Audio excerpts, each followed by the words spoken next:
best way to learn how to prepare budgets is to work problems. So turn in your lecture notes and let's work a problem related to direct material, direct labor, and manufacturing overhead budgets. We're given here that Frisco Company is preparing its master budget for next year. Frisco sells its only product for $50 per unit. Relevant data pertaining to its sales activities are January 2,000 units, February 3,000 units, March 4,000 units. Management desires to continue to maintain ending finished goods inventory equal to 20% of the next month's expected sales volume. It's important to recognize that the fact that they're continuing a policy tells us they did have beginning finished goods at the beginning of January.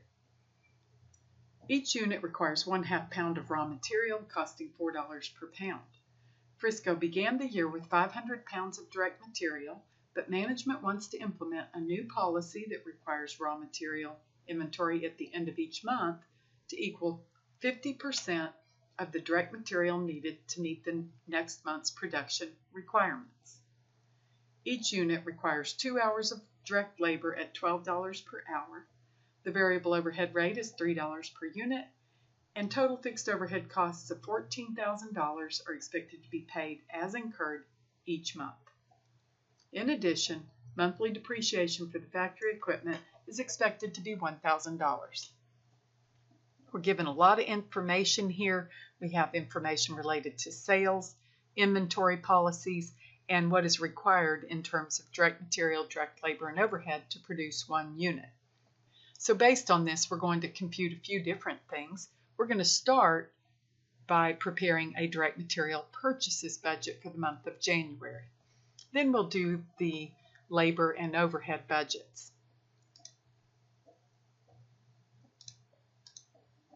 As a reminder, here's what we're given. And you can see that we're given sales activity and the fact that we want 20% of next month's expected sales at the end of any given month.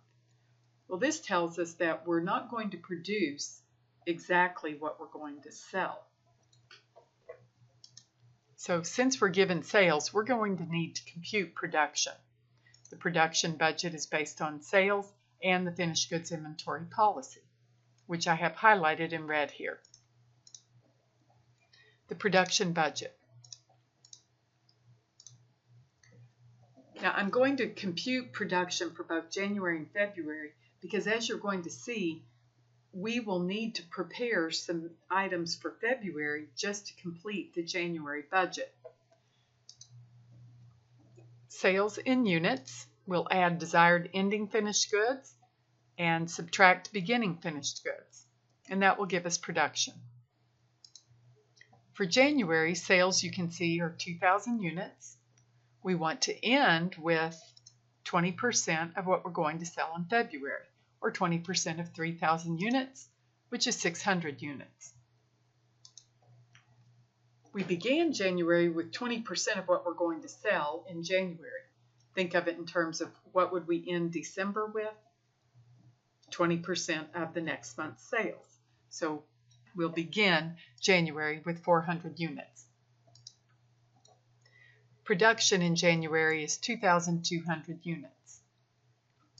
In February, we're going to sell 3,000 units.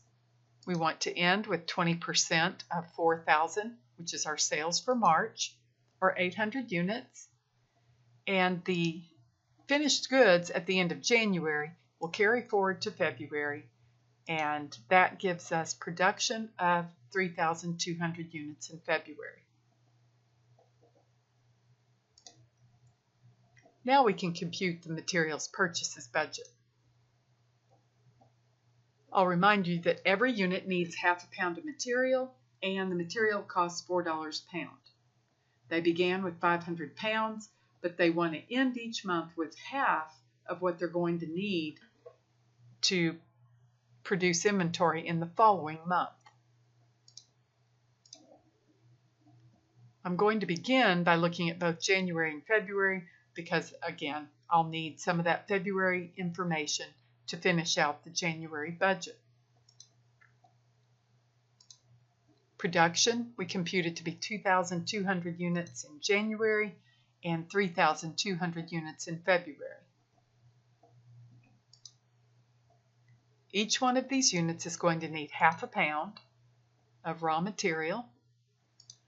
So the total direct material required in production is 1,100 pounds in January and 1,600 pounds in February. The desired ending direct material, we want to end each month with half of what we need for the following month. That'll tell us our total direct material required, and we did begin with direct material. This will give us our direct material purchases.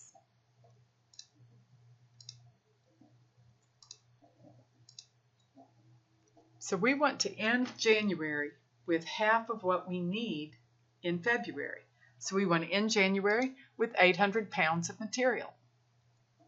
We were told that we began January with 500 pounds. So our purchases are 1,400 pounds. Now you can see why I went ahead and made some computations for February. We would not have been able to compute the ending direct material without knowing how much material we're going to use in February. To finish this budget out, we will simply convert the 1,400 pounds to the cost of buying that. And at $4 a pound, direct material purchases will be $5,600.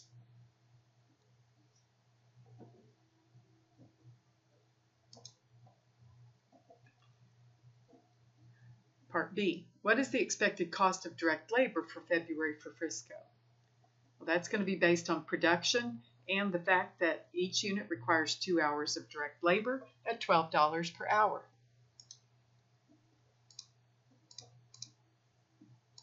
So we start with production, and in February, we computed that to be 3,200 units. We'll multiply by the direct labor hours per unit to get the total direct labor hours required. Then we'll multiply by the direct labor rate to get the budgeted direct labor cost. We computed production to be 3,200 units in February. Each unit takes 2 hours, so 6,400 hours are required. The labor rate is $12 per hour, and the budgeted direct labor cost is $76,800.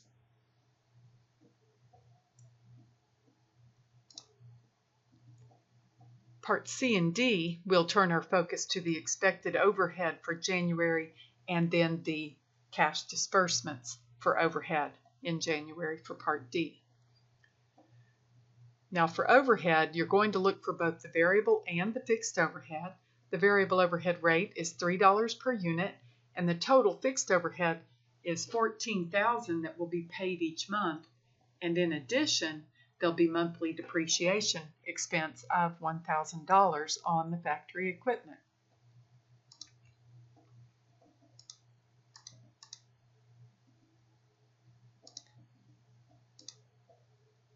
To get the total variable overhead, since overhead is applied at a rate of $3 per unit, we will have to multiply by the number of units. Then we'll add in our total fixed overhead to get our total budgeted overhead. Production is 2,200 units. The variable overhead rate is $3 per unit, giving us total variable overhead of $6,600. It is worth noting that the variable overhead rate could have been per direct labor hour, per direct labor dollar, or per machine hour. And we would just need to adjust what we multiply by in those cases. Total fixed overhead is $15,000. That includes both the $14,000 out-of-pocket costs as well as the $1,000 of depreciation. Depreciation is added in to get total fixed overhead. So our total overhead cost is $21,600. Now in Part D, they want us to convert the total overhead cost expected to the cash disbursements for overhead. So if you will just continue from the previous budget, all we need to do is subtract the depreciation expense that was included in that $15,000.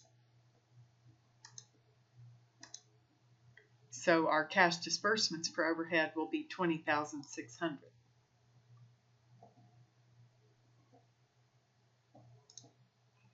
That's it for this problem. There's many other types of budgeting problems: the cash budget, budgeting for retailers, accounts receivable, accounts payable. So stay tuned and we'll work some more problems in the next segment.